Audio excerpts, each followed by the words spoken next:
So ayun mga paps, magbibigay lang tayo ng konting tips. Lalo na yung nag-comment sa atin or maraming nagtatanong na marami, isa na rin, maraming nagtataka talaga kung bakit daw nagbabawas ng langis yung kanilang motor. Bago pa yung motor nila. So every 1,000 o 1.5 kilometer nag-change oil sila. Tapos pag change oil nila, konti na lang yung natitira. No? Mga paps, yung ganitong issue ng pagbabawasan lang is maraming dahilan yan. At common na common to sa air-cold type. Ulit ko, air-cold type na makina. Kahit na yan ay FI o carburetor, basta air-cold type, common na common yung ganitong problema. Yung pagbabawas na langis. Okay?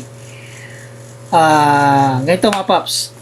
Ang isang reason dyan kung bakit nagbabawas ng langis yung ating motor. No? Una, ang pinaka number 1 dyan, yung high temperature ng makina. Ibig sabihin, sobrang init na. Example, naglo-long ride kayo. No? Ang layo ng binahe nyo, tapos kargado pa kayo. No? Kargado pa. Tapos, plus mo pa yung traffic. Siyempre, air-cold type yan, at traffic, nakahinto ka. So, ang makina, iniinit siya habang umaandar. So, sa nangyayari, si makina, pag sobrang init niya na, at hindi sapat yung air, kasi air lang talaga nagpapayalamig dyan eh. Hindi sapat yung air. No? Ang nangyayari, si makina, gagamitin niya ngayon yung langis para gawin niyang cooling system. So, mangyayari, mag-i-evaporate ngayon yung langis. Yan, dyan nababawasan na. So, ayan ang reason.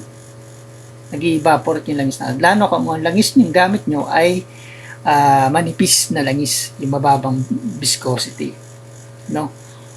Kaya kung maglo-long ride ka or matagal na yung motor mo, gumamit ka ng multigrade or yung makapal na langis. O kaya sample, 20W50, 20W40 or 30 o basta gano'n, basta makapal na langis. Yun.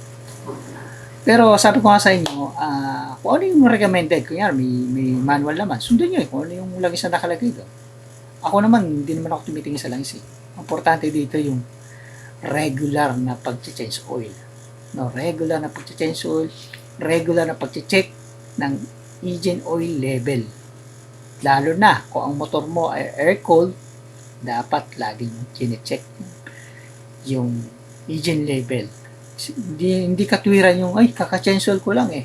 Araw-araw mo ginagamit. Nung araw-araw, natatraffic ka, loaded pa yung motor mo. Hindi pwedeng nating pagbasihan yung isang buwan ba nga isang buwan pa minsan eh. O inabot pa ilang buwan bago mag-change. Huwag yung mga paps. Ibase din natin sa gamit ang pag-change oil. Kung araw-araw siya ginagamit, malayo tinatakbo mo. Kahit sa every 1,000, magpalit ka na agad o 1,500, magpalit ka na agad. Mura lang naman ang change oil kung saan naman masiraan ka na makina. Okay? Para maiwasan na rin yung pag-overheat. Okay? Kasi pag kulang yung langis sa loob ng makina, dyan na magmumula ang problemang malaking problema. Mag-overheat yung makina ng motor mo. No? Hindi naman porke air-cold type, hindi na siya pwedeng long ride. Pwede naman. Pwede. At marami namang naglo-long ride na air-cold type lang eh. Masasiguraduhin nyo lang na kung sa sobrang layo talaga ng ibabiyahin nyo, long ride nyo, mas maganda may extra engine oil kayo para pagbalik nyo, mayroong in case na pagbawas, madadagdagin mo agad yung engine oil. Yan lang naman. Always check. Laging tandaan, always check engine oil. Okay? Lalo na sa mga air-cooled type na motor. Okay? So, ayun ang pinaka nun. Tapos, isa pang reason kung example, mausok-usok na yung motor mo, as hindi nawawala, check, isa ng pwede checkin dyan, yung piston ring. Isa kasi pag may problema yung piston ring at may gap na, yung oil nakakapasok din sa loob ng combustion chamber at kasabay na nasusunog ng gas yung langis nabuburn. So ayun, nag-evaporate na naman yung ano nyo. Isa pa yung problema niya. Okay? Ano, okay? So, checkin nyo rin isa yung yung breather hose. Make sure lang na yung breather hose nyo ay maayos, no? Huwag yung nakakasingaw yung makina kasi doon lumalabas yung heat. Kaya lang tinawag siyang breather hose, doon humihinga o doon niya inilalabas yung init na galing sa loob ng makina, no? Mapapansin niyo minsan may lumalabas na langis. Kung konti lang naman, okay lang yun. Kasi yung sa breather na may lumalabas na langis, hindi talaga may iwasan yan na merong lumabas paunti-unti kasi sa taas ng pressure na sa loob ng makina talagang may timitilamsik dyan na langis o lumalabas na langis dyan, no? Huwag lang yung sobra-sobra. Pag sobra-sobra hindi na maganda yon. Kailangan ayusin nyo na yung checkin nyo na yung breather hose o yung pinaka-breather ng makina ng motor mo. Okay? So, pang-apat, halos sinabi ko na rin yung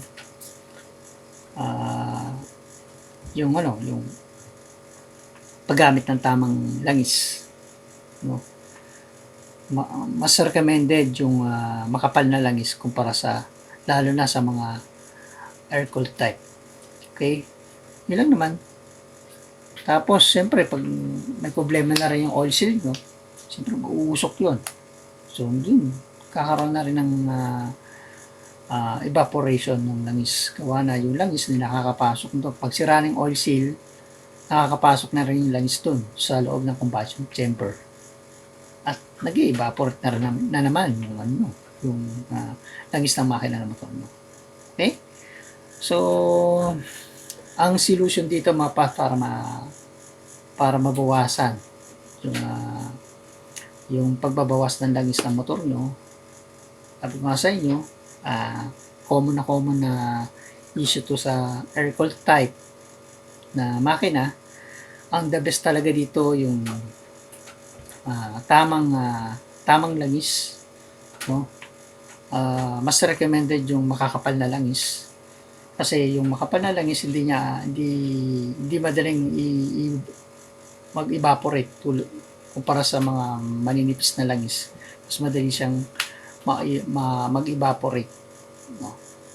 Kaya kung maglo-long ride kayo, piliin niyo yung multigrade na langis or makapal na langis. Okay? So, pangalawa, siyempre, yung regular check ng engine oil level. Checkin lagi. Ito yung kinatatamaran ng karamihan natin. Kasi ako minsan ganyan din ako. Pero hindi ko na pinapabayaan yung motor ko na. Masaya mga paps. Regular check engine level. No. Siyempre, iwasan din yung mataas na RPM. No? Yung minsan mataas yung bababaan mo lang yung idle. Huwag masyadong mataas. Kasi pag mataas ang RPM, isa rin yan. Kung bakit nag-evaporate yung langis natin. Kasi what more na iniinit ang makina ng motor mo, hindi may iwasan na mabawasan ng langis yan. Okay? Ang pagbabawas ng langis ay, example,